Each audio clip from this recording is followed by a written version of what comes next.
across the country, far from the Mexican border. In one area of New York City, thank you for riding the Staten Island Ferry.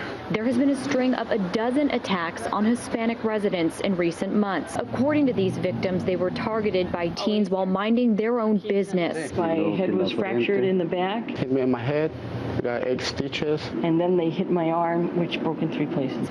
For no other reason than being Mexican. After 11-year-old Sebastian de la Cruz sang the national anthem at this week's NBA Finals, he was targeted with taunts. Why they got a Mexican kid singing the national anthem? Daniel Gilmore tweeted. How are you singing the national anthem looking like an illegal immigrant? Tweeted Andre Lacey of Augusta, Georgia. Matt Cyrus added, who let this illegal alien sing our national anthem? More than 100 headstones were vandalized at a Jewish cemetery in Philadelphia. I just haven't had time to cry. Those who once buried their loved ones now dealing with anguish yet again.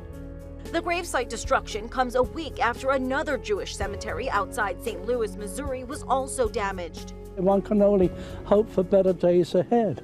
The acts of hate are 2 of many throughout the country in recent weeks. Brings up just horrific memories of genocide and hatred towards a minority.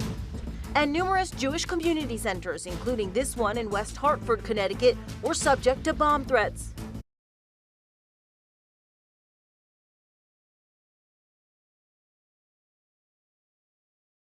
Immigration, allowing them to come in carte blanche to European countries in the 60s to allow them to work. They stayed. Their kids are becoming radicalized. We are at risk of the same thing. Therefore, I think that we ought to be very selective in allowing any Muslim or future Chinese students in here. I think it's time for profiling, though, don't you, Ange? I think it's time for profiling because the profile has been Middle Eastern Muslims who have blown people up or attempted to blow people up over the last 15 years.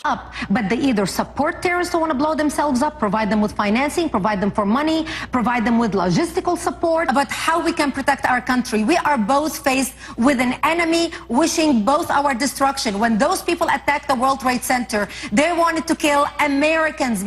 But terrorism does not equal Islam. It does not equal Muslims. I am from New York. I live in New York. I was here in New York on 9/11, Ms. Gabriel. I understand the impact that 9/11 had on communities in New York City. I could have been in the World Trade Center. I could be dead here today. There were Muslim responders. There were Muslims. 75 Muslims died in 9/11, including a first responder, Salman Hamdani. So I want you to understand that if you want to combat terrorism, you need to work within the Muslim community.